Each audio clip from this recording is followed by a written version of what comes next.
দেখো ফার্স্টে একটা কথা বলি, সকালবেলা যে এরকম একটা বিপদ হবে আমি বুঝতে পারিনি, ঠিক আছে।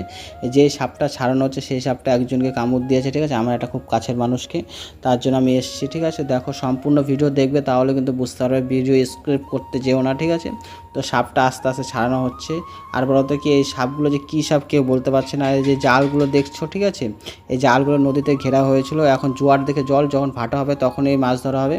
আর এই সাপটা যে কী সাপ বুঝতে পারছি না, অনেকে বলছে এই সাপ ওই সাপ তমুক সাপ, কিন্তু কী সাপ এটা, কোন জাতের সাপ বুঝতে পারা যাচ্ছে না। তো যাই হোক, এটা কামড় দেওয়া হয়েছে একজনকে, তার জন্য সে এখন হাসপাতালে ভর্তি আছে। যাই হোক, তোমরা ভিডিওটা কন্টিনিউ দেখবে, ঠিক আছে। সাপটা আস্তে আস্তে করে এসে করছে, আর আমি তার জন্য ভাবলাম যে এটা প্রমাণ রেখে দিই যে সাপটা আসলে কী, লোককে দেখানোর জন্য, তাই আমি ভিডিওটা করেছি, ঠিক আছে।